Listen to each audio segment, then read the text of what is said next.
Hello friends, तो जैसा कि आप देख रहे हैं एसएससी सीजीएल की तरफ से एक नई रिक्रूटमेंट को निकाला जा चुका है, जहां पर काफ़ी अच्छी वैकेंसीज आई हैं और ये स्टाफ सिलेक्शन कमीशन की तरफ से नोटिफिकेशन को रिलीज़ किया गया है। जितने भी कैंडिडेट्स इंटरेस्टेड हैं और एलिजिबल हैं वो इस वैकेंसी का पार्ट बन सकते हैं। तो हेलो फ्रेंड्स, जैसा कि आप देख रहे हैं व्योम जॉब अपडेट्स की तरफ से एक बार फिर हम आ चुके हैं एक नई वैकेंसी और एक नई जॉब अपडेट के साथ। अगर अभी तक आपने हमारे इस चैनल को सब्सक्राइब नहीं किया है तो please do like subscribe the channel and hit the bell icon, ताकि आपसे कभी भी कोई भी जॉब नोटिफिकेशन मिस ना हो जाए। तो चलिए अब बात कर लेते हैं अपने इस रिक्रूटमेंट की। जैसा कि आप देख रहे हैं एसएससी सीजीएल की तरफ से रिक्रूटमेंट 2024 को निकाला जा चुका है।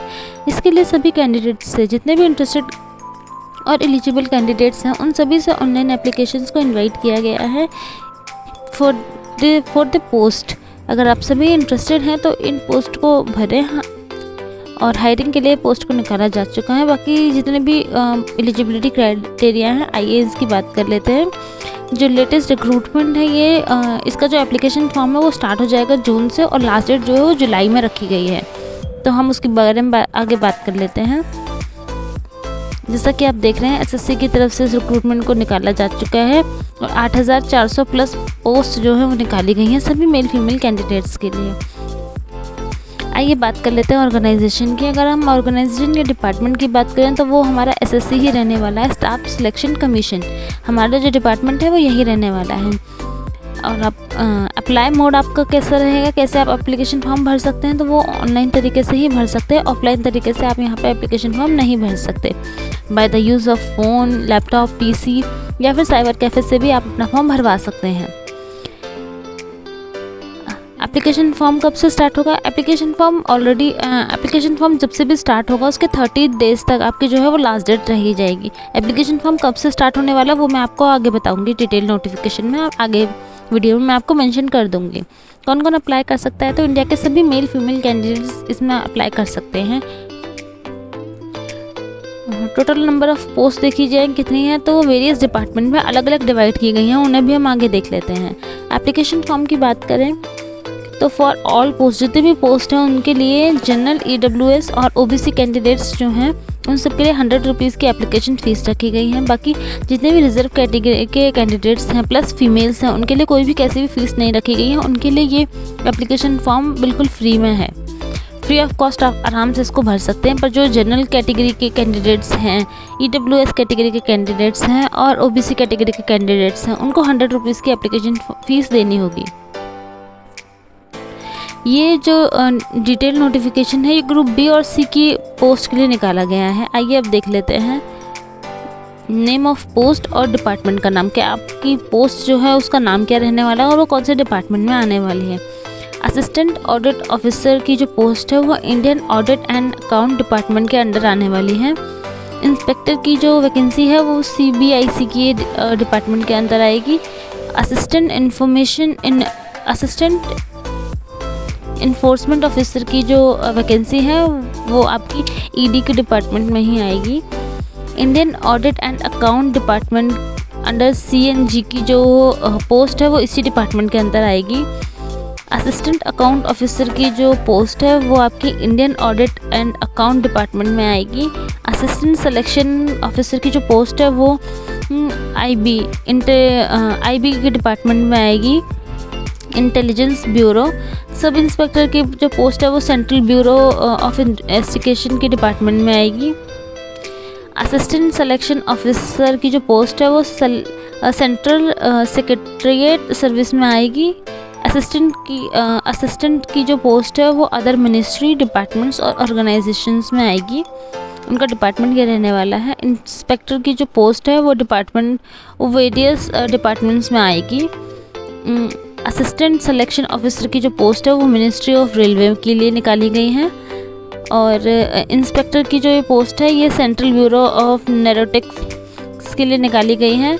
असिस्टेंट सिलेक्शन ऑफिसर की पोस्ट है वो external affairs, ministry of external affairs के लिए निकाली गई है। असिस्टेंट सुप्रिटेंडेंट की जो पोस्ट है वो अदर मिनिस्ट्रीज, डिपार्टमेंट और ऑर्गेनाइजेशंस के लिए निकाली गई है। असिस्टेंट की जो पोस्ट है वो भी अदर मिनिस्ट्रीज, डिपार्टमेंट और ऑर्गेनाइजेशन के लिए निकाली गई है।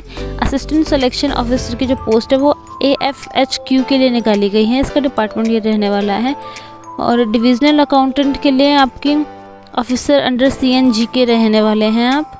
सब इंस्पेक्टर की जो पोस्ट है वो नेशनल इन्वेस्टिगेशन एजेंसी के अंदर काम करेंगे।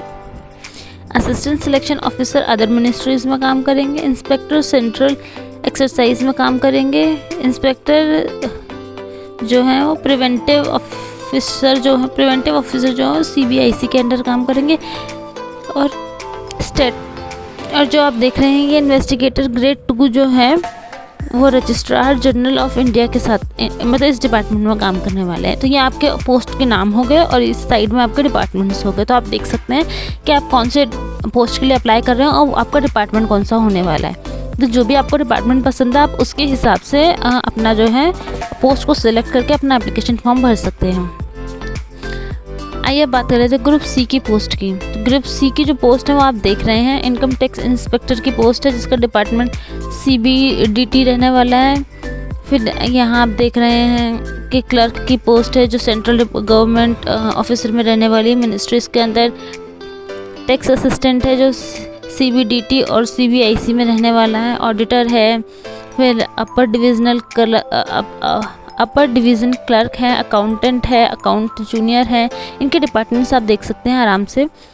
पोस्ट वाइज क्वालिफ़िकेशन की बात करें तो जितनी भी ये पोस्ट है इन सब के लिए क्वालिफ़िकेशन में आपकी ग्रेजुएशन तो मांगी है। अगर आप एक ग्रेजुएटेड कैंडिडेट हैं और आपने एक रिकॉग्नाइज बोर्ड से ग्रेजुएशन कर रखी है किसी भी डिपार्टमेंट में किसी भी डिसिप्लिन के साथ तो आप इसका पार्ट आराम से बन सकते हैं। वैकेंसीज़ की बात करें तो सभी मेल फीमेल कैंडिडेट्स जो हैं वो इसमें अप्लाई कर सकते हैं। सैलरी की बात करें तो आपकी जो सैलरी है वो 25,500 से लेके 1,51,100 रुपये पर मंथ रहने वाली है। तो आपकी पोस्ट के हिसाब से आपकी जो सैलरी है वो आपको बता दी जाएगी कि इतना आपका पे स्केल रहने वाला है और इतना आपको मिलेगा। बट आपकी जो सैलरी है वो 25,500 से लेकर 1,51,100 रुपये तक की पर मंथ की सैलरी आपकी रहने वाली है। तो ये सैलरी जो वो अपने आप में ही काफ़ी अच्छी सैलरी है। सिलेक्शन प्रोसेस की बात करें तो यहाँ आपके 2 एग्ज़ाम होने वाले हैं, पेपर 1 और पेपर 2। पेपर 1 क्वालिफाइंग नेचर का है और पेपर 2 आपको पास करना ही होगा। दोनों ही आपको पास करने होंगे तब जाके आपको डॉक्यूमेंट वेरिफिकेशन के लिए बुलाया जाएगा, इंटरव्यू और डॉक्यूमेंट वेरिफिकेशन के लिए। एग्ज़ाम पैटर्न की बात करें तो आप देख सकते हैं reasoning, general awareness, quantitative aptitude, English comprehension की तरफ से आपको क्वेश्चन पूछे जाएंगे। 25 क्वेश्चन होंगे हर सब्जेक्ट से रिलेटेड और 100 जो है आपके टोटल क्वेश्चंस हो जाएंगे। और जो कि हर क्वेश्चन आपका 25 क्वेश्चन है 50 मार्क्स के होंगे, मतलब हर क्वेश्चन आपका 2 मार्क्स का होगा तो आपके 200 मार्क्स के यहाँ पर 100 क्वेश्चन हो जाएंगे। ये क्वालिफाइंग नेचर का है, आपको क्वालिफाई करना ही होगा। 60 मिनट्स की आपकी ड्यूरेशन होने वाली है। फिर ये सेकंड पेपर है जो कि आपको जो जितने बच्चे फर्स्ट पेपर को क्लियर करेंगे उन्हीं को सेकंड पेपर के लिए बुलाया जाएगा।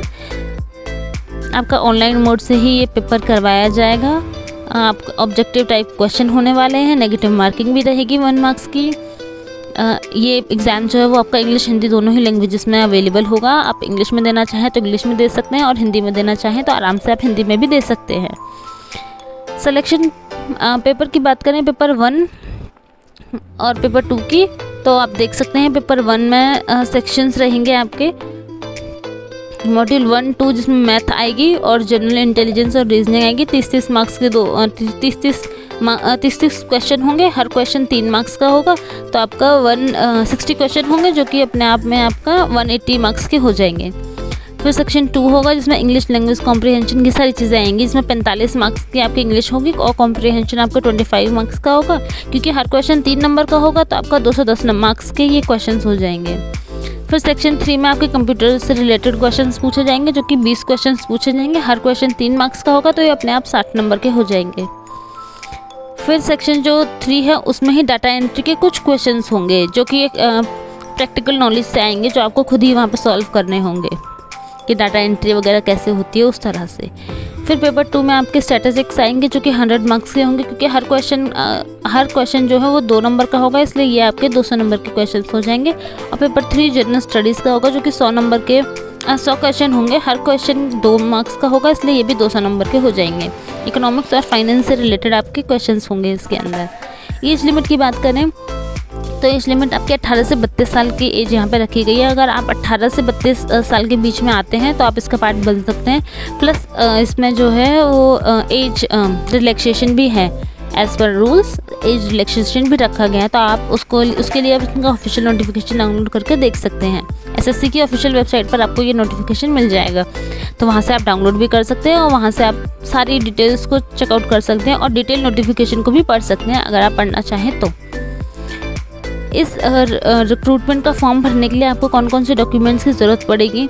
वो 10th की सर्टिफिकेट की ज़रूरत पड़ेगी, आपके 12th की सर्टिफिकेट की ज़रूरत पड़ेगी, आधार कार्ड की ज़रूरत पड़ेगी। अगर आपने कंप्यूटर का कोई कोर्स किया हुआ या IITI का कोई कर रखा है कोर्स तो उसके सर्टिफिकेट की ज़रूरत पड़ेगी। उसके बाद अगर आप फिज़िकल हैंडीकैप हैं तो उसकी ज़रूरत पड़ेगी। अगर आप अपने कास्ट का रिजर्वेशन ले रहे हैं तो उस कास्ट सर्टिफिकेट की ज़रूरत पड़ेगी। अगर आप स्पोर्ट्स की तरफ से इसमें पार्ट ले रहे हैं तो इन सब चीज़ों की ज़रूरत पड़ेगी, इसकी भी सर्टिफिकेट की ज़रूरत पड़ेगी। और अगर आप एक्स सर्विसमैन का बेनिफिट ले रहे हैं, इस कैटेगरी का बेनिफिट ले रहे हैं तो आपको इसकी भी सर्टिफिकेट की ज़रूरत पड़ेगी।